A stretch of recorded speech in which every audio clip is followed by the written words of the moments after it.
Welcome into Carpooling with Ben, folks. It's one of the oldest institutions in the country, and we're lucky enough to have a number of locations here in Rhode Island. And of course, there are locations all throughout. They are the Boys and Girls Club, world famous for their logo, which hasn't changed, I think, in a number of years. Decades, perhaps a century. Erin Gilliatt is the executive director of the East Providence branch, but you also kind of work in team with the whole statewide. Yes, I get to manage our statewide initiatives, the 6 of us that come together when there's bigger problems than just in our neighborhoods, and we want to work on a bigger issue that's kind of facing the state of Rhode Island. Bigger so I get opportunities. to do both things. Exactly. Bigger challenges and excitement. Yes. Awesome. Yes. So talk to me about the Boys and Girls Club. For people who don't know, it's fun to see lately, a lot of state leaders have been posting their original card. Yes. I know Ernie Almonte, Yep. had his card up from the 60s. And talk to what is the Boys and Girls Club for people who don't know? Well, for people, or even for people who went as a kid, because things have changed a lot. So Slightly. we are both old and new, which is one of my favorite things about the club. So in Rhode Island, we've actually been around for 150 years. The club in Providence celebrated their 150th anniversary last year. They're actually the oldest continually operating Boys and Girls Club in the country. Yeah. So the movement really started right here in the Northeast. In the world. But at the same token, we're also new and modern and kind of constantly reinventing ourselves. Okay.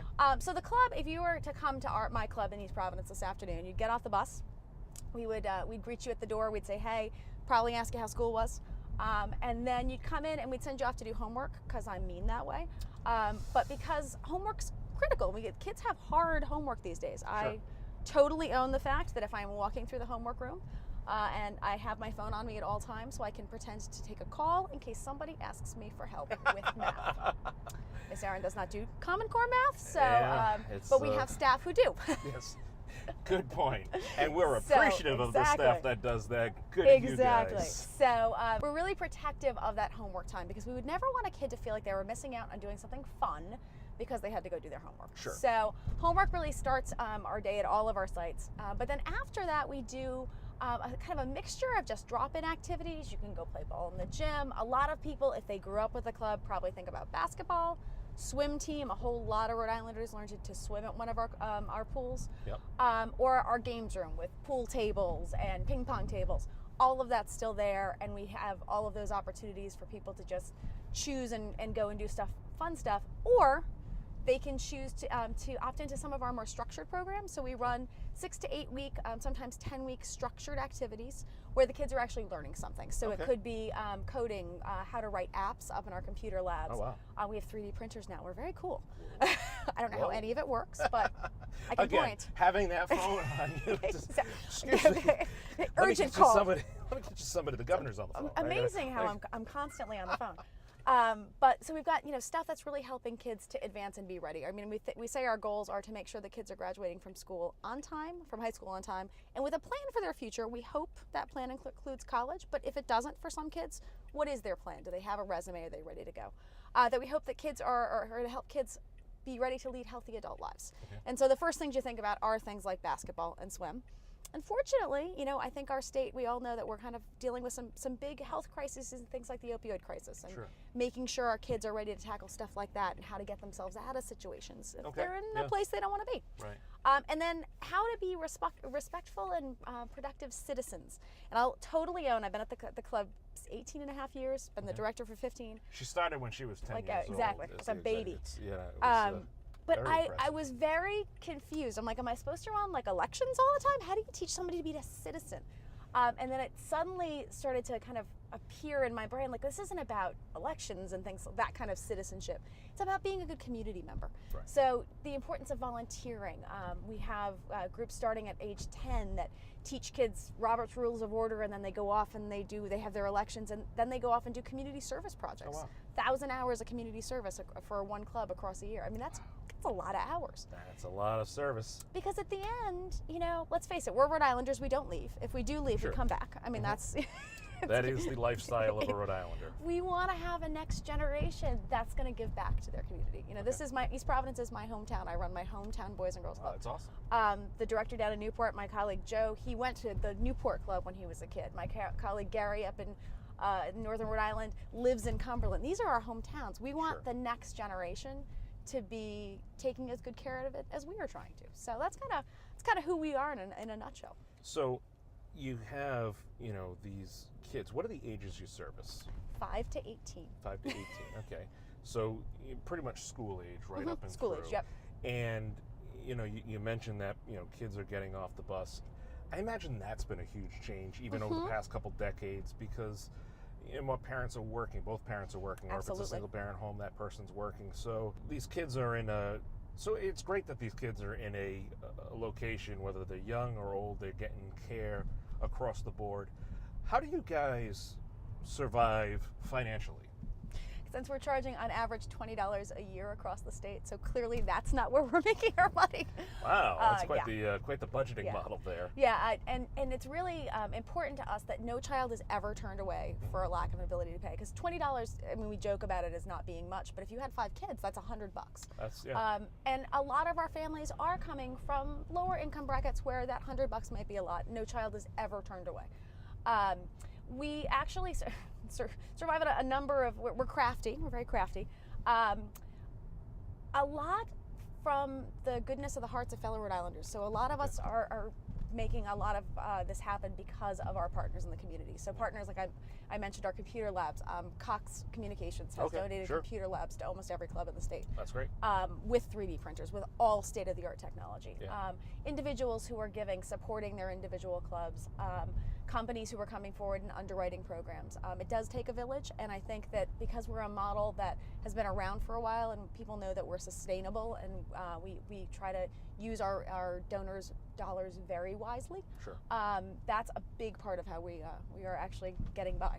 A little bit of government funding here and there, a little bit of fee for service with some of our camps, but really it's thanks to the fellow people in our community who are helping out. Well, you mentioned camps, so let's go down that little rabbit hole right here because even though it's winter time and we're in the throngs of the cold here in February, what programs do you provide during the summer when school's not in session? And it may look like winter, but in our minds it is already summer because summer planning literally starts January 1st. We're done.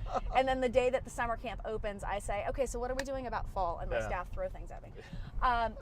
So we have a number of different camps across the state. So different clubs have different camps in different locations. A lot of us are doing stuff off-site. So East Providence has a camp in Bristol, actually not far from Roger Williams University. Right. Camp Crosby, we've been there since 1953. Okay. The Pawtucket camp, a lot of folks know Camp Ramsbottom in Rehoboth, Mass, just over the line. Yeah, very popular. Literally 1,000 kids a day go to Ramsbottom. So then some clubs actually just do activities at their individual club site. So it's a kind of a mixed model. The Warwick Club has a separate camp, and the Newport Club also has a separate camp in Saunderstown. Wow. So we kind of a mixed model of stuff going on. For example, in East Providence, like I said, we've got Camp Crosby, which is right on the water on the Mad Hope Bay. It's beautiful. Very traditional summer day camp. So you come down, arts and crafts, fields, games. Kids today, not every kid today wants to spend every week of the summer outside playing games. I think they're crazy. I would rather be there than in my office. But we have to recognize, like I said, we're old, but we're also new. We have to recognize kids today are a little different. Yeah. So in addition to that, at our main club in East Providence, we also run a STEAM camp. So we have a tech and STEM component, and then we have an arts component. Oh, wow. So for kids who maybe are going to do 6 weeks outside but want to do 2 weeks back in the city, or maybe there's a kid who just wants to build Legos and then do stop motion videos and that's their thing, they can opt into that. It's about meeting kids where they are. Do you have a vehicle set up for kids who want to produce a We don't, but we may have to just in-car we may have to send web them out with series. you. We'll have camp with Ben. It won't be carpooling with Ben. It'll be camp with Ben. We'll have car seats in the back for the appropriate booster seats for the appropriate ages and stuff. We'll just get an RV. There we go. I'll need a couple more GoPros. I'll have to talk to NIROPE about furnishing that. But no, it's great to see just the support in the community and the programming you guys run year round. And I made the joke about Mr. Almonte having his card, but I think that's a really cool, unique trend where people who were members back in the day, if they still have their card, the hard plastic cards. That's awesome. So folks, if you have one, please share it in the comments below. We'd love to see it. We won't judge on the year.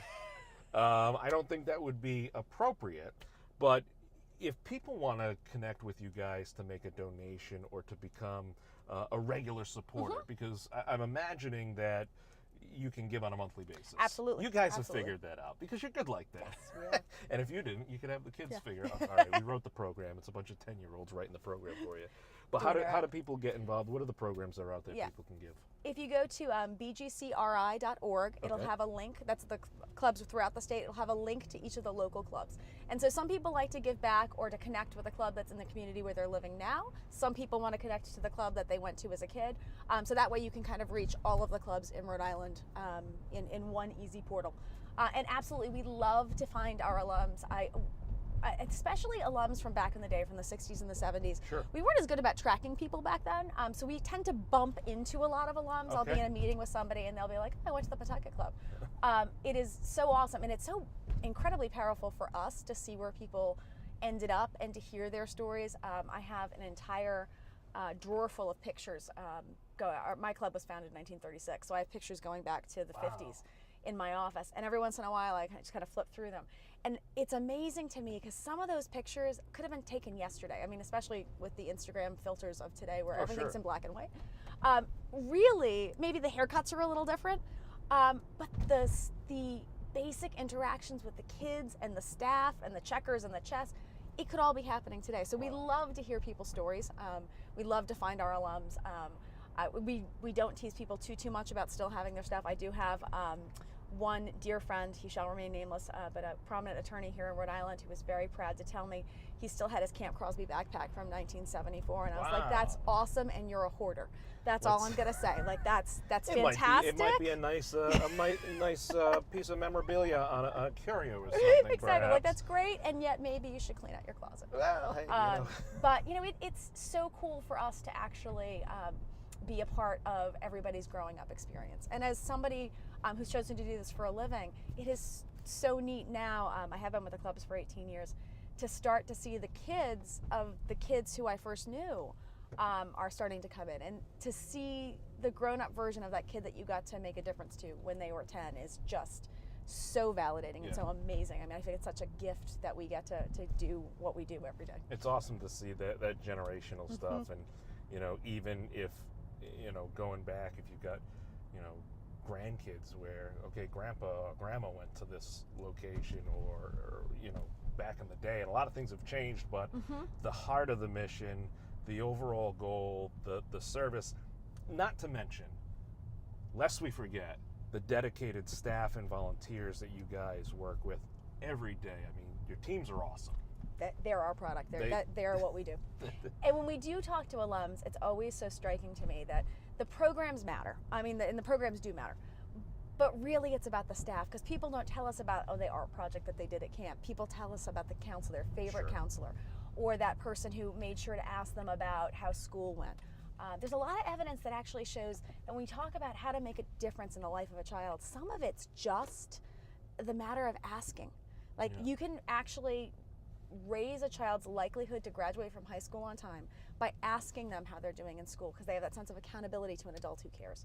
And that's really what we get to do. So that, our staff are incredible and are, as I said, much better at homework than I am. Much, much better. That's why we need them. That's why, absolutely. You don't want me helping any of the kids with their homework. That would just... Unless we want them to fail, that would be. Fail, they get booted. Who helped you with this?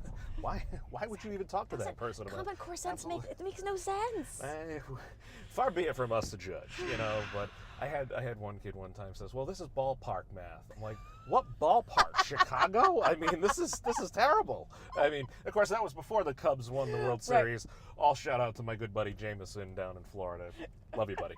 But Erin, thank you so much for taking the time. Folks, if you want to learn more about the Boys and Girls Club, whether it be in East Providence or any of the locations in Rhode Island, or just in general, because, this is the World Wide Web. People who are from all across the world. We are intergalactic. If you want to learn more, obviously it's not that hard to go find. Just follow the links. And if you're looking for a wonderful, worthwhile organization to support, and if you are a past alum, we want to see those cards. Yes. Please let us know in the comments below. Follow the links. It'd be great. Reach out to you or your staff there. And folks, keep your eye out for special events that they do, because every now and then, you have a fundraiser, something's going on. That's awesome. thank you so much for your time Thank you today. for I'll having get me. you back so you can get ready to receive the kids today and get welcome And them hide, all in. and hide from homework. Right, hide from homework. That's it. That could be a hashtag. Hiding from homework. No, we want the kids to do their homework. We Just got the not right, me. we got the right people in place. We need you as the executive director. I'll keep driving the car. The staff who are awesome. You guys rock.